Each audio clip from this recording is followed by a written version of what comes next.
Saya kalau melihat ini, Bang Karnel, ini komoditi politik. Karena ini mau pilkada.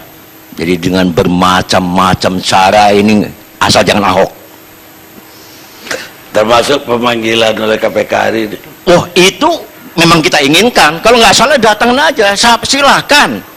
Biar jelas, biar tahu. Tapi kalau kita untuk seperti ini, dengan koridor Pancasila dong. Jangan menghujat, menghina agama. Itu kita nggak suka. Saya datang ke sini membantu adik-adik saya. Adik-adik teman Ahok ini masih remaja-remaja, seusia anak saya. Kalau dibawa ke sini, nangis bombay dia di sini. Pasti disate-sate.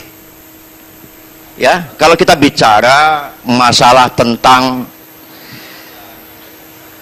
rumah sakit, saya yakin ya, itu kan pertama kali kan atas rekomendasi DPRD. Nggak bisa Ahok itu sendiri. Kan begitu kan? Ada DPRD, ada gubernur. Nggak bisa tuh gubernur jalan sendiri. Setelah mendapat rekomendasi DPRD itu baru. Nah kalau mau diusut, senang banget saya diusut. Ini pasti maling, teriak maling nanti di sini nih. Saya yakin nih banyak mungkin DPRD kosong. Yakin kosong itu. Kena KPK semua. Dasarnya apa? Ingat ya, ini kalau nggak salah tahun 2014. Di saat itu menjelang caleg semua. Anggota DPRD caleg pasti butuh uang. Ini jelas Pak Karni, dibuka aja nggak apa-apa kok. Nggak ada masalah. Nah itu caleg udah Pak. Ada. Ya apapun namanya ya, tapi yang jelas maaflah. Satu, kedua, ini kayak Pak Prianto nih seorang jenderal, kok seperti itu omongannya. Provokator dia ini. Zamannya Fauji Wibowo, benci sama Fauji Wibowo. Ini maunya apa nih orang? Ya, ini mumpung Pak, silakan duduk di situ Pak. Pak Jenderal.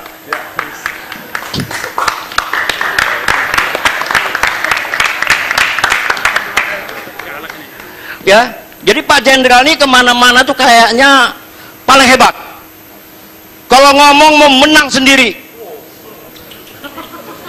Ya, saya tahu Bapak waktu saya sama-sama waktu mengusung Ahok dan Jokowi. Bapak keluar dari Fauji Wibowo. Bapak mengeluarkan datang bikin buku. Kalau Bapak hebat keterangannya, berjuang dong. Buka tuh kebobrokan Pemda DKI. Begitu Pak, jangan sekarang ini lain lagi. Pak Norman. Tunggu Pak, saya hanya menambahin. Pak Norman tadi bilang nggak suka orang menghujat. Saya berharap Pak Norman juga menjawab. Saya nggak mau. Ini Pak, saya monitor Pak di TV. Ini orang jenderal Purnawirawan Ya, kok seperti ini bicara ngomong cara-cara miliaran. Pak, dari tadi saya di sini tidak ada yang menuding orang kayak gitu. Cara bicaranya Pak. Ya, ini gaya Jawa Pak. Sama-sama Jawa. Jawa dilembutin dikit Pak. Iya, enggak. Saya jelas. Saya tahu saya di sini akan disate. Bukan, nggak ada yang sate Bapak. Tunggu dulu. Karena teman aku sedikit, nggak banyak. Pak, yang salah ya akan disate bener nanti. Silakan nggak apa-apa Pak. Di sini tempat Ahok aja berapa? 1, 2, 3. Ini 4. forumnya judulnya Rumah Sakit Sumber Waras. Nah, ngerti nggak? Ya. Jangan goblok-goblok. Saya masih bicara dulu ini ngomong yang ini Pak. Tapi kamu goblok. Oh, sama-sama Pak. Ya kan? Ya, kita siap Pak. Nggak ada masalah bagi kita. Ya, saya lanjutin ya Pak. Ya, tapi itulah, jangan menyebut latar belakang orang. Oke. Dia mau jenderal, sukunya apa, tamatannya apa, nggak perlu disebut Pak. Nah, setahu saya Pak Ahok itu menyelamatkan, ya, yang saya tahu ya, kita nggak ngerti lah, masalah hukum saya nggak ngerti. Ahok bahwa di Jakarta itu kurang rumah sakit, itu dulu untuk warga Jakarta. Kedua, Ahok menginginkan jangan sampai terjadi ada mall lagi di situ. Ini kan terobosan baru, keberpihakannya jelas. Masalah mekanisme pembebasan seperti apa, ya silakanlah itu. Kalau memang itu salah menurut hukum, ya silakan diproses.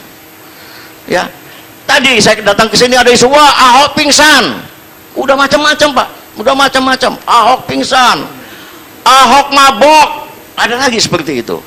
Bagi kami sudah biasa, ya dihadapkan seperti itu sudah biasa. Saya itu aja Pak Karli. Baik Pak, kita rehat dulu pemirsa. Sih. Enggak, nomornya udah lupa. Pak Gubernur Ahok memang open, pengen rakyatnya cepat punya rumah sakit, apa tadi? Kanker. Tapi yang menjadi aneh, mengeluarkan uang hampir 800 miliar itu tidak usah nunggu 2 tahun lagi dapat tanah, bangun di tanahnya DKI rumah sakit kanker dan isinya udah dapat kalau pengen cepet gitu loh. Jadi nggak usah beli gitu loh. Jadi ini mesti modus. Baik, itu tadi jawab yang kecil-kecil. Sekarang saya akan sampaikan, karena BPK tidak ada di sini dan saya membaca LHP BPK, saya akan menyampaikan apa-apa yang saya ketahui dari LHP BPK untuk teman-teman dan pemirsa yang tidak membaca. Dengan pertanyaan satu, apakah gubernur terlibat? Pak Ahok ini terlibat? Ada surat-surat dokumen. Satu, pada tanggal 16 Juni, Kepala Dinas Kesehatan itu kirim nota dinas ke Pak Gubernur. Isinya 2 hal aja. Satu, tanah rumah sakit Sumber Waras tidak dijual. Ketiga, Pak, kalau mau pingin mendirikan rumah sakit kanker adalah di Sunter, Jakarta Utara. Itu saran dari Kepala Dinas Kesehatan. 16 Juni. 27 Juni, Pak Gubernur dapat surat dari Direktur Umum Rumah Sakit Sumber Waras. Isinya apa? Meref pertemuan Direktur Sumber Waras dengan PLT Gubernur Pak Ahok tanggal 6 Juni, kami menawarkan tanah seharga 20 juta lebih per meter persegi. Jadi Pak Gubernur itu sudah omong-omongan sama pemilik tanah. Kan di surat itu disebut. Ketiga, karena itu baru surat Direktur Umum, maka tanggal 7 Juli ketua yayasannya yang kirim surat menawarkan hal yang sama sambil memberi catatan. Namun kami masih terikat dengan PBJB, Perikatan Jual Beli, dengan PT Ciputra. Nah, tanggal 7, tanggal 8 Pak Ahok itu di atas surat itu mendisposisi Kepala Bapeda anggarkan di APBD perubahan 2014. Itu disposisi itu ibaratnya perintah. Silahkan, apakah itu bisa menunjukkan Pak Gubernur tahu dan terlibat? Monggo, itu yang jelas saya baca di LHP BPK. Adakah perbuatan melawan hukumnya? Ya, yang jadi polemik adalah ada Undang-Undang Nomor 19 2012 dan Perpres 71 2012 bahwa untuk pengadaan tanah untuk kepentingan umum seperti itu ada prosedurnya. Ada dokumen perencanaan, ada studi kelayakan dan lain sebagainya. Sampai yang terakhir adanya tim untuk pengadaan tanah itu sendiri. Polemik terjadi karena dikatakan Perpres ini sudah dirubah atau ada Perpres baru, yaitu Perpres 40 2014. Tapi untuk diketahui, Perpres ini sebenarnya cuma isinya 4 lembar, isinya 2 pasal. Yang mengatakan kalau di bawah 5 hektar bisa langsung. Bisa langsung itu tidak, beli tanah tidak seperti beli pisang goreng, beli, ambil, makan. Prosedur itu ya masih ada logikanya. Nanti pakar hukum yang akan bicara ini. Tapi itu polemik. Ya. Sebab mana bisa untuk mengecek ke lapangan ini sisi tanah ini di kelurahan mana, itu mesti harus ada tim pengadaan tanah.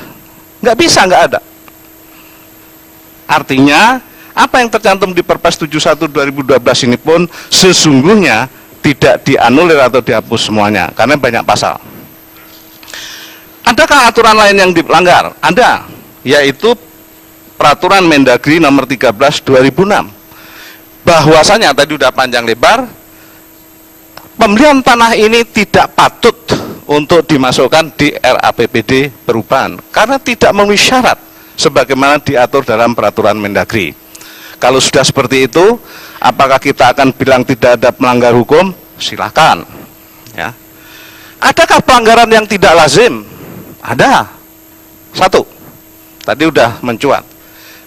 Kalau DKI itu akan ganti rugi tanahnya rakyat kecil, waktu saya wagub sampai sekarang itu, rakyat kecil penggantian itu mesti disuruh, lo harus melunasi PBB dulu, baru saya bayar. Ini sumber waras ini utangnya PBB 6 miliar lebih, tapi tetap dibayar sama DKI. Nah itu kan, kalau nggak ada modus, ya nggak akan terjadi kan.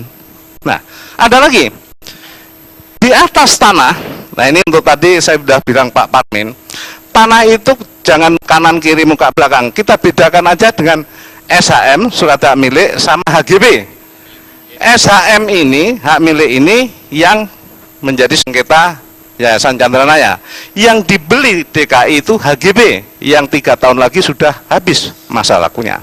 Nah, di atas tanah HGB ini, waktu dinyatakan dibeli, masih ada 15 bangunan yang aktif digunakan oleh rumah sakit. Dan itu akan diserahkan 2 tahun. 2 tahun, udah disampaikan tadi. Apakah iya patut kita menilai bahwa gubernur kita pengen cepat-cepat membangun rumah sakit kanker? Lewang untuk tanahnya aja masih ada 15 bangunan aktif. Nah, itu masing-masing bisa berpikir. Nah, ada lagi nggak kelasiman, ketidaklasiman itu? Ada. Bahwa ya, pembayaran itu pakai sistem yang disebut surat perintah pembayaran uang persediaan SP2D ya. Seharusnya adalah langsung. Apalagi masalah waktu, tadi sudah sampaikan Pak Iwan Piliang. Keanehan lain adalah, balik lagi, DKI itu menurut LHP BPK, seingat saya ada 5 atau 6 tanah yang sangat layak untuk rumah sakit itu. Tetapi ngapain DKI ini kok boros-boros amat gitu loh, sampai mengeluarkan hampir 800 miliar cuma untuk beli tanah yang akan digunakan 2 tahun lagi ya, gitu. Aneh kan? Nah, keanehan ini kalau KPK kemarin kalau kita amati, pertama kita demo dan sebagainya disampaikan, KPK saat sekarang sudah membentuk tim pengusut, itu normatif. Kedua berikutnya, KPK sedang mencari 2 alat bukti, itu juga normatif. Yang terakhir KPK mengatakan, saat sekarang KPK sedang menyelidiki apakah ada niat jahatnya. Bagi saya, teman-teman sekalian, sesungguhnya saya yakin KPK itu sudah menemukan 2 alat bukti dan perbuatan melawan hukumnya dan tinggal mencari niat jahatnya. Nah, itu. Niat jahat itu kan ada dalam hati, yang akan diekspresikan dalam perilaku yang tidak lazim, sebagaimana yang saya sampaikan tadi. Jadi silahkan, apakah itu masuk merupakan niat jahat atau niat tidak baik di dalam hal ini. Untuk sementara itu Pak Karni, terima kasih. Baik, sekarang kita bergabung ke gedung KPK. Kelihatannya Pak Gubernur sudah bisa meninggalkan gedung KPK.